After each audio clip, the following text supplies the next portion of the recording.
करणाऱ्या भक्ताच्या कालावधीमधलं अंतर आम्ही मोजत नाही, त्याच्या मनातल्या भक्तीची खोली आम्ही मोजतो. तुम्ही दोघे कशासाठी आला ते आम्हाला ठाऊक आहे. आम्ही प्रथम पाटलांकडे जाऊ देशमुख आणि नंतर तुमच्याकडे येऊ.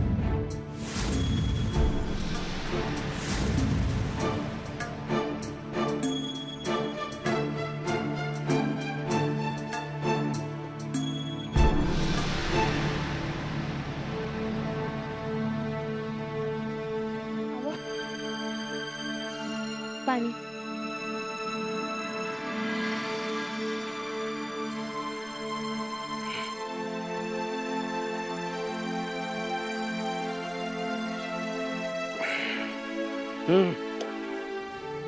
चिडताय का ऊन एवढे? आता चिडू नाही तर काय करू? हा? तो खंडो पाटील हर वेळेला माझ्यावर कुरघुडी करतोय. आता महाराज पहिल्यांदा आपल्या घरी यावेत एवढी साधी इच्छा होती माझी. तर महाराज काय म्हणले माहित आहे का? महाराज म्हणले आम्ही पहिलं पाटलाकडे जाऊ आणि मग देशमुखाकडे येऊ. असं म्हणून महाराजांनी आमच्या इच्छेचा परस्पर निकाला. अव ठीक आहे, आधी काय या नंतर काय, महाराज आपल्या घरी येणार तर आहेत ना. आणि मी काय म्हणती, महाराजांच्या बाबतीत तर तुम्ही पाटलांची चढावड करू नका. मी नाही करते चढावड, मी नाही करत आहे. तर तो पाटील करणारच आहे का नाही? आता अख्ख्या गावभर जाऊन बोंबलल की मी आज देशमुखापेक्षा भारी आहे म्हणून. आणि म्हणूनच महाराज आधी माझ्या घरी आले आणि मग देशमुखाकडे गेले. अव त्यांना जर तसं वाटलं तर वाटू दे. होय, पण महाराज काय म्हणतात, माझ्यासाठी सगळे भक्त सारखेच आहेत म्हणून.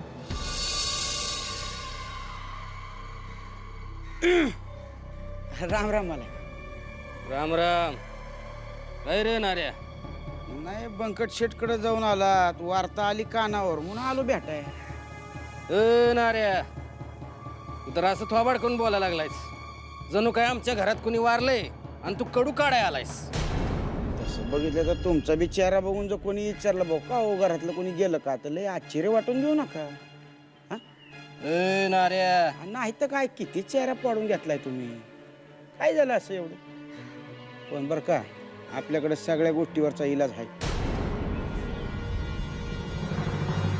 कसला उपाय?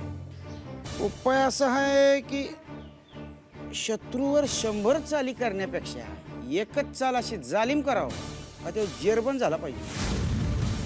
काय देशमुख, जिरले का नाही? करायली अजून? आमच्या पैलवानानं याच्या छाताडावर पाय देऊन कुस्ती जिंकली का नाही? या साऱ्या गावानं बघितलं का बाकी अजून काही? आधी हे काळं झालेलं तोंड आहे ना, पाण्याने निघतंय का ते बघा. लागले सांगायला, हे वाजवा रे. मी सांगतो तसं ऐका, मग बघा तो खंडू पाटील कसा घरात तोंड लपून बसतो ते. अरे सांग की लवकर. या खंडू पाटलाची मान खाली गेली पाहिजे. त्याच्यासाठी आपण काय बी करायला तयार आहे.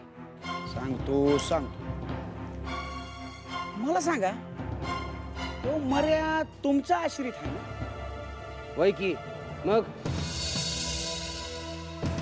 मीठ खातो तुमच्या घरचं आणि दोन्ही देतो पाटलाचं. त्या खंडू पाटलाच्या तोंडातून शबूत पडायचा अवकाश यानं जेरलाच म्हणून समजा. काय अर्थ यावा? त्याला चांगली तंबी भरा, पाटलाच्या घरची कामं करायची नाहीत म्हणा. मग बघा पाटील कसा जेर बंद होतो. एवढा इलाज करून बघा, समजा तुमच्या मनात होतं की नाही बा.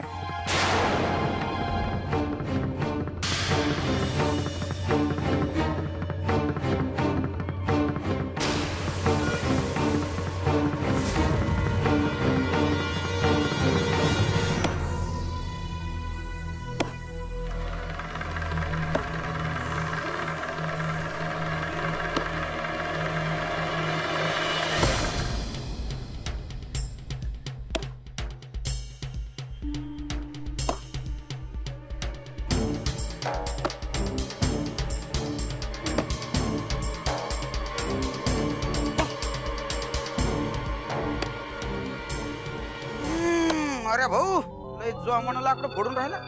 हा ना रे भाऊ, या पाटलाच्या घरचा काय लाकूड काटा हो. झाला गाड्या आता काय करणार? खाल्ल्या मिठाला जागायचं म्हणजे घाम गाळावंच लागेल ना. ते बरोबर आहे. तुला एक सांगू मारे काय रे? म्हणजे बघ पटलं तर घे ना तर ते सोडून. काय ना रे तू पण आता सांगशील का? एवढं मर मरतो त्या पाटलासाठी, एवढं राबतो कष्ट करतो, तुझी मानावर तेवढी कदर होत नाही गाड्याची. हा? देशमुख त्या पाटला परीस 10 पटीने राजा माणूस. त्याच्यासाठी जर एवढं काम करशील ना तळ हाताच्या फोडाप्रमाणे जपन तुला. खरं सांगतोस ना रे? मनाचं बोलतो काय, माझ्या मनाचं बोलतो का? जपत अरे देशमुख स्वतः बोलले माझ्याजवळ. म्हणजे काय काय बोललो देशमुख? म्हणलं मारे तिकडे एवढी मरमर करतो, आपल्याला काही पटत नाही गडे नार भाऊ. लागली एक डाव मार्यानं जर पाटलाच्या कामाला नकार दिला, त्याचा अपमान केला, मोठं बक्षीस देऊ म्हणलं. बघ विचार तुझ्या आयुष्याची ददात मिटून जाईल बघ. हो पर पाटलाला कामाला नाही म्हणायचं, त्यांचा अपमान करायचा म्हणजे. कुणाला काय भरतो एवढं तू? देशमुख तुझ्या पाठीशी बाबा. देशमुख चट्टाय काय? लहान माणूस आहे तू. वाटले देशमुखाच्या वतीनं मी जाबान देतो ना तुला. काय सांगता मग देशमुख स्वतः बोलले म्हणलं माहिती तर. हे बघ पाटलाची वतनदारी मोडायची असेल तर आपल्यासारख्यालाच काहीतरी करावं लागेल का नाही? नाही तर बसा जलंभर असेल लाकडं पुढे तर आम्हाला करते काय तू पण. बघ विचार करा, मला वाटलं तुझ्याबद्दल काय मग सांगतो मी.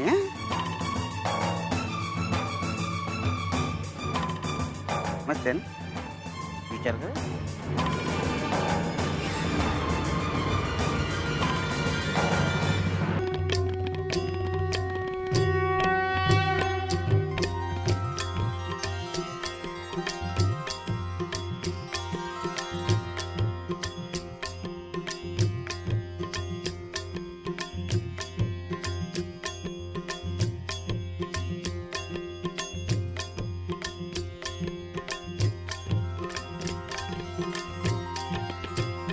शेगावीच्या माहेराला माय लेकरांची वसे, गण गण गणात बोते हा मंत्र काळजात ठसे. किती किती चमत्कार, किती किती चमत्कार, शब्द होतात रे मूक.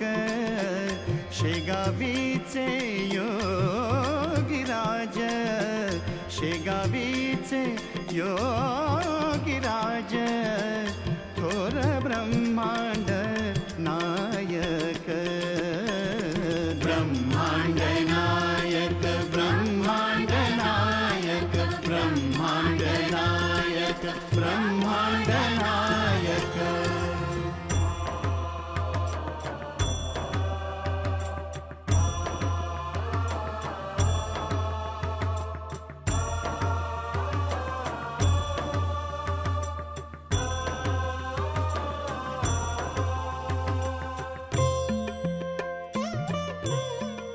गणगणात बोलते, गणगणात बोलते.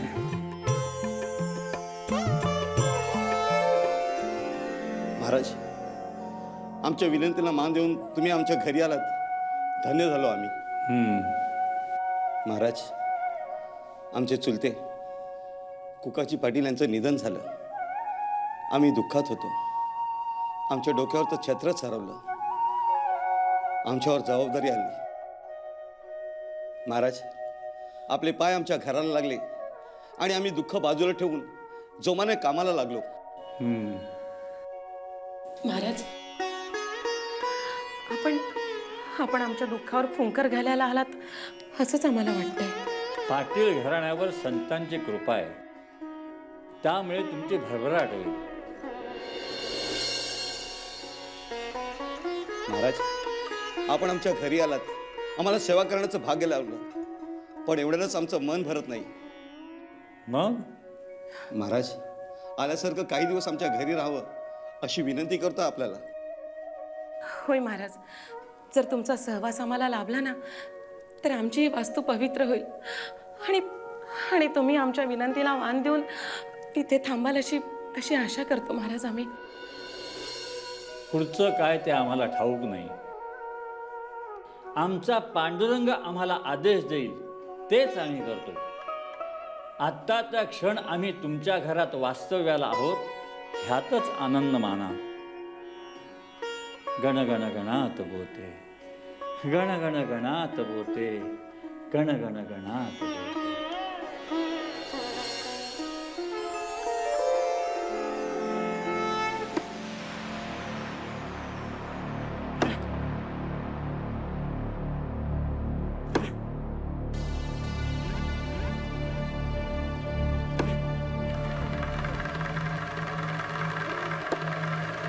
अरे मर्या पाटील, नाही माज झालंय वाटतं. काय झालं पाटील? भाड्यावर नाही आला, काही काम आहे का विचारायला? मला यावं लागलं तुझ्याकडं. आपलं काम असेल तर आपणच जावं लागतं. वावगं काय केलंय? मर्या पोट भरलेलं दिसतंय तुझं. का रिकामं असलं तर तुम्ही भरून देणार आहेत का? मर्या तुझी जीभ लय वळवळते. सांगून ठेवतो, हसून ठेवीन. आज पातूर तुमची गुलामी केली, पण आजपासून तुमची गुलामी मान्य नाही ह्या जिबेला, म्हणून ती वळवळती. मर्या रातच्याला ढोसली होती ती अजून उतरली नाही की आज सकाळी सकाळीच ढोसलीस? पाटील, मी घेत नाही हे तुम्हाला माहिती आहे. गावग नावाची खराबी करता. मर्या फार बोललास. तुझं काम बाजूला ठेव. हा कागद अकोल्यात तहसीलला जाऊन दे. एवढं मर मरतो त्या पाटल्यासाठी, एवढं राबतो कष्ट करतो, तुझी मानावर तेवढी कदर होत नाही गाड्याची. देशमुख त्या पाटला परीस 10 पटीने राजा माणूस. त्याच्यासाठी जर एवढं काम करशील ना तळा हाताच्या फोडाप्रमाणे जपून ठेव. काय म्हणतोस मी ऐकलं नाही का? जमणार नाही. तुमची कामं तुम्ही करा. मी आजपासून माझं इमान देशमुखाकडे ठेवलंय. तुमची कामं करून काय देता हो मला? मर्या आम्ही गावचे पाटील आहोत. आमचा हुकूम डावलतोस? तुमच्या हुकमाला मी सिमग्याच्या बॉम्बा समजतोय. पाटील, माझे इतकं वाईट नाही सांगतोय. आमचं खाऊन आमच्यावर ओढतात. आमच्यावर ओढतोस, आमच्यावर ओढतोस, आमच्यावर ओढतोस.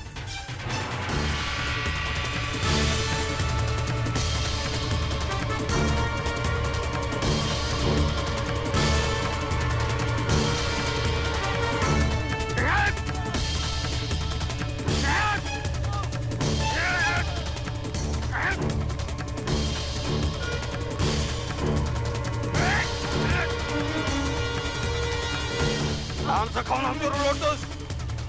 महाराजा कुत्र्याच्या मौतीनं.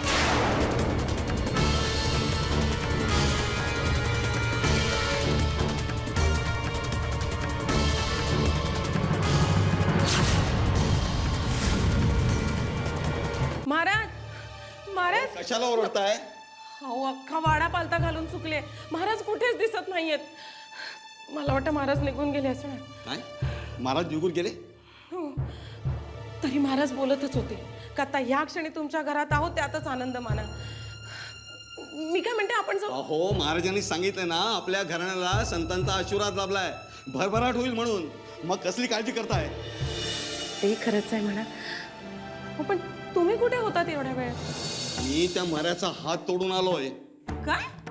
हो, त्या देशमुखाची फूस असल्याशिवाय तो मऱ्या एवढं मोठं धाडस करणार नाही.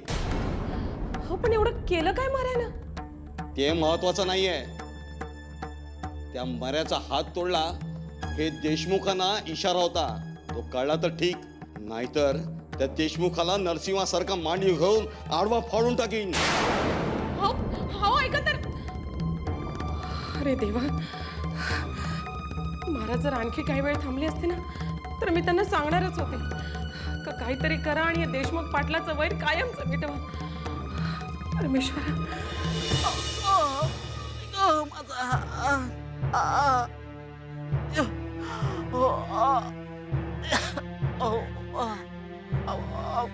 अरे ऐक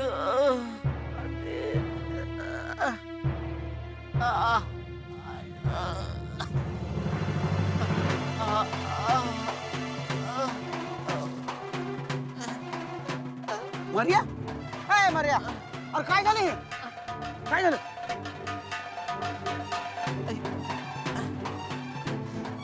त्या पाटलाचं काम नाही केलं म्हणून त्यांनी बेदम मारलं रे मला. काय वाटलं ना मारलं येऊ तर जुलूमच झाला येऊ हा याला काय अर्थ चल देशमुखाकडे जाऊ तेव करी जाता न्याव काय करायचं तेव. चल चल चल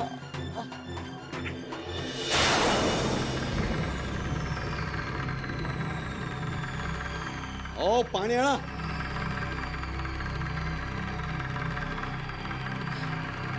घ्या. कशाला मारलं त्या मरायला? हं? तुमची सगळी कामं बिनचूक करायचा तो. कधी कुरकुर सुद्धा केली का त्यानं? आणि तुम्ही असं अकोल्याला कामाची कागद घेऊन जा म्हटलं तर नाही म्हणला. मी तुमची कामं करणार नाही. मी देशमुखांचा आश्रित आहे. तुम्ही माझे मालक नाहीत. मला म्हणतो कसा तुमचा आदेश म्हणजे शिमग्याच्या बोंबा तिथंच तुडवला त्याला. त्याचा हात तोडून टाकला. त्या देशमुखांच्या सुद्धा कामाचा ठेवला नाही त्याला. हो, पण चुकीचं काय बोलला मर्या? हं? खाल्ल्या मिठालाच जागला ना तो. मग चुकीचं काय केलं त्याने? त्या गोष्टीचा राग नाही आला मला. मर्या सांगितलेलं कामं मुकाट्यानं करायचा. मग आजच खाल्ल्या मिठाची जाणीव व्हावी त्याला. याचा अर्थ देशमुखाने त्याला तंबी देऊन ठेवली होती. पाटलांची कामं करायची नाहीत. बघू पाटील काय करतायत. त्या मर्यानं मला डोळे दाखवले. आज त्याने डोळे दाखवले. उद्या आणखीन कोणी डोळे दाखवेल. आपण या गावचे पाटील आहोत. असं जर झालं तर आपली पाटील की धोक्यात येईल. हो, तुमच्या हातून हे सगळं घडलं ह्याची खबर महाराजांना तर नसेल गेली ना? मला वाटतं कदाचित म्हणूनच महाराज निघून गेले असतील. ठीक आहे, त्याला मारलं तर मारलं, पण त्याच्यावर उपचार तर करायचे ना. आणि आता यातून काही विपरीत उद्भवलं नाही म्हणजे झालं. काही मरत बिरत नाही तो. चांगला थडधाकट आहे. आतापर्यंत शुद्धीवर आला असेल. अकोल्याला महत्वाची कागदपत्र पोहोचवायची होती म्हणून मी तिथं जास्त वेळ थांबलो नाही. ठीक आहे, आता जे झालं ते झालं. त्याला आपण काही करू शकत नाही. पण जर ह्या गोष्टीचा बबरा गावभर झाला ना तर काय करायचा याचा विचार करून ठेवा आधी.